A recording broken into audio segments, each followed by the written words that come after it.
మీ జాతకం ఎలా ఉంటుందో తెలుసుకోండి. వెంటనే జేకేఆర్ గురుగారి అపాయింట్మెంట్ తీసుకోండి. Hi viewers, India's largest digital media networks మన టీవీకి స్వాగతం. ప్రస్తుతం మనతో ఉన్నారు motivational speaker and language trainer Vijaya Bangaru. అమ్మ నమస్తే. నమస్తే. అమ్మ, ఎప్పుడు కూడా మన ఆలోచన విధానం మీదే మన ప్రవర్తన అవతలోళ్ళకి ఇబ్బంది లేకుండా ఉండాలి అనేది నా ఫీలింగ్. అంటే నువ్వు మంచిగా ఆలోచిస్తే 10 మందికి మంచి జరుగుతుంది, నువ్వు ఇంకా హ్యాపీగా ఉంటావు. నువ్వు చెడుగా ఆలోచిస్తే ఎప్పుడో ఇంకో సర్వనాశనం అవ్వాలి అనే నీ మైండ్ ఉంటుంది. అవును. సో మన ఆలోచన విధానం బాగా ఉండాలి, మంచిగా ఉండాలి, అవతలోడికి ఇబ్బంది కలగకుండా ఉండాలంటే ఏం చేయాలి? ఇప్పుడు ఎక్కువ మర్డర్లన్నీ చేసే ఆలోచన విధానంలోనే ప్రతి పని, వర్స్ట్ పనులన్నీ ఆలోచన విధానం మీద ఆధారపడి ఉన్నాయి.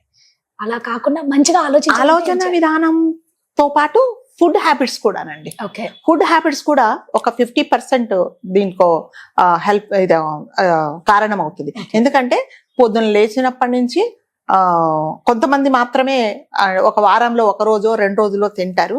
కొంతమంది ఏంటంటే పొద్దున్న లేయంగానే దేనో దాన్ని చంపాలా తినాలి. సో నువ్వు అట్లాంటప్పుడు నీకు మంచి ఆలోచనలు, పక్కన వాడు బాగుపడాలని ఎక్కడ వస్తున్నాయండి? అంటే నాన్ వెజిటేరియన్ తినకూడదని తింటారండి. దాంట్లో కూడా ఒక పద్ధతి, ఒక పాడు ఉంటుంది కదా. పొద్దున్న లేచినప్పటి నుంచి దేన్నో ఒకదాన్ని చంపి తినాలా అనే వాళ్ళ ఆలోచనలకి మామూలుగా సాత్వికంగా ఆహారం తినే వాళ్ళకి మధ్యలో పెట్టండి, తప్పకుండా తేడా ఉంటుంది.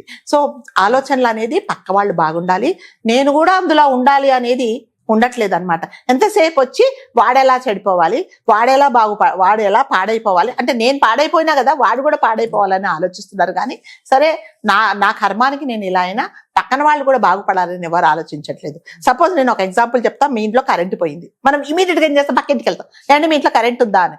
వాళ్ళ ఇంట్లో కరెంట్ ఉంది అనుకోండి, మీకు అసలు మనకి ఎక్కలేదు, పిచ్చెక్కిపోద్ది. మా ఇంట్లో కూడా కరెంట్ లేదంటే అసలు ఎంత హాయిగా ఉంటుంది. వాళ్ళ ఇంట్లో కరెంట్ లేదు, మనకే ఎందుకు పోయింది? ఇవన్నీ అనమాట. ఎందుకంటే వాళ్ళ ఫీజు వేరే, వాళ్ళ కనెక్షన్ వేరే, మనకు వేరే అనుకోవట్లేదు. వాళ్ళకి ఎలా ఉంది, మనకి ఎలా. అంటే ఇది ఎగ్జాంపుల్ మాత్రమే చెప్తున్నాను అనమాట. అంటే పక్కన వాడు బాగుంటే మాత్రము, అంటే మనము సంతోషపడే రోజులన్నీ పోయినాయి. ఇది వరకు ఏంటంటే అందరూ సంతోషంగా ఉండాలి, మన ఫ్యామిలీ మెంబర్స్ అందరు బాగుండాలి, పక్కన వాళ్ళు కూడా బాగుండాలి. అంటే ఎప్పుడైనానండి మన పక్కన ఉండే వాళ్ళు నిజంగానే సంతోషంగా హ్యాపీగా ఉంటే ఆ వైబ్స్ మనకు కూడా వచ్చి మనం కూడా ఆటోమేటిక్ గా బాగుంటాం. ఇప్పుడు ఏమిటంటే వాడు పాడైపోవాలి, వాడు నాశనం అయిపోవాలి, వాడు బాగుంటే వాడిని ఎలా చెడగొట్టాలని మాత్రమే ఆలోచిస్తున్నారు. ఇవన్నీ ఏమిటంటే మీరు అన్నట్టుగా రీల్స్, ఇంటర్నెట్ చూడాలా. వాడు మామూలోడు, వాడు ఇది వరకు ఆటోల్లో తిరిగేవాడు, సైకిల్ తిరిగేవాడు, ఇవాళ కారు కొనుక్కున్నాడు, వీడు ఏం చేశాడు, వీడిని ఎలా నాశనం చేయాలి అనే దానికి ఐఎమ్ సారీ టు సే, కొంతమంది అయితే వశీకరణం ఎలా చేయాలి, పక్కన వాళ్ళని ఎలా ఆకట్టుకోవాలి, భార్య భర్తను ఎలా ఆకట్టుకోవాలని కొంతమంది అడ్వర్టైజ్మెంట్స్ కూడా ఇస్తున్నారండి. నేను చాలా మటుకు వశీకరణలు పక్కన వాళ్ళను ఎలా ఇది చెయ్యాలి అనే దానికి. సో ఇవన్నీ ఏమిటంటే మనుషులను తప్పుదారి పట్టించడమే. సో ఎప్పుడైనా సరే ఒక మనిషిని బాగు చేయాలి, ఒక మనిషి మీద మనకు ఆలోచనలు, నీ ఆలోచన విధానంలో చక్కగా ఉండాలని. కానీ ఈ వశీకరణ యంత్రాలు, ఆ యంత్రం తీసేస్తే మళ్ళీ పోతావు కదా నువ్వు. అవి అంటే చాలా మటుకు కొంతమంది అడ్వర్టైజ్మెంట్స్ ఇస్తున్నారనమాట. ఒకప్పుడు చాలా బాగుండేది కదమ్మా. అవును, అన్ని ఉమ్మడి కుటుంబాలు పొరుగుతో సన్నిహితి. అదే ఇది వరకు ఏంటంటే చక్కగా పక్కన వాళ్ళు మన ఇంట్లో ఏదన్నా జరిగితే తీసుకెళ్లి వాళ్ళకి వాళ్ళకి ఇవ్వడం, వాళ్ళు మనకి ఇవ్వడము. సో మన ఇంట్లో ఏదైనా కష్టం వచ్చినప్పుడు వాళ్ళు వచ్చి మనల్ని ఆదుకోవడం, అట్లాగే మనం కూడా ఇప్పుడు ఏముందండి, పక్కన వాళ్ళతో అసలు మీ పక్కన ఎవరు ఉంటారంటే మాకు తెలియదు అని అంటున్నాం. ఎందుకంటే మనకి తెలియదు, అంటే ఆ సాంప్రదాయం అనేది ఉండట్లేదు. ఎంతసేపు వచ్చి అదంటారు కదా, చిన్న బొజ్జకు శ్రీరామ రక్ష, నేను తిన్నానా, నేను బాగున్నానా అంతే, నా పక్కన వాళ్ళు ఏమైనా కూడా నాకు అవసరం లేదని అంటున్నారు. ఇదంతా ఏంటంటేనండి, వాళ్ళు బాగుపడితే మనం చూడలేము అనే ఆలోచన ఉన్నవాళ్ళు. అంటే అందరూ అలా ఉన్నారు అనట్లేదు, కొంతమంది పక్కన వాళ్ళు బాగుంటే నేను బాగుంటానని వాళ్ళ కోసం చేసే వాళ్ళు కూడా చాలా మంది ఉన్నారు. సో ఇవన్నిటికంటే ఏంటంటే కారణం ఇంటర్నెట్ అండి. ఈ ఫోన్ అనేది, ఈ ఫోన్ ఉంది చూడండి, ఈ ఫోన్ ఉన్నంత ఇది అంటే దీనివల్ల ఎన్ని ప్రయోజనాలు ఉన్నాయో అన్ని దీనివల్ల అంత బాగుపడకుండా నాశనమైన వాళ్ళు కూడా ఉన్నారు. మరి ముఖ్యంగా మీరు పొద్దున కళ్ళు నులుముకోగానే, ఇది వరకు తల కింద భగవద్గీత, దేవుడు ఫోటో పెట్టుకొని నిద్రలేయంగానే ఇలా చూసుకుంటే వాళ్ళు ఏం చేస్తున్నారండి, ఇప్పుడు కళ్ళు తెరవంగానే ఇలా తడుపుకొని ఫోన్ చూసుకొని నా స్టేటస్ కి ఎన్ని వ్యూస్ వచ్చాయి, నన్ను ఎవరు ఎంతమంది లైక్ చేశారు, నా డిపి ఎంతమందికి నచ్చింది, ఒకవేళ నచ్చని వాళ్ళు ఎంతమంది ఉన్నారని వాడికి ఫోన్ చేసి ఏంటి నా డిపి లైక్ చేయలేదు, నా ఇన్స్టాగ్రామ్ లో పోస్ట్ కు నువ్వు ఫాలో ఇవన్నీ అడుగుతున్నారు. ఇవన్నీ ఏంటంటే బికాస్ ఆఫ్ అంటే మీ ఆలోచన విధానం అన్నమాట. ఇందులో మీకు ఏం మంచి జరుగుతుంది చెప్పండి? అంతే కదా, ఏం మంచి జరగదు. ఎంతసేపు వచ్చేసి ఆ ఫోను అనేది వాష్రూమ్ లోకి కూడా తీసుకెళ్ళిపోతున్నారు.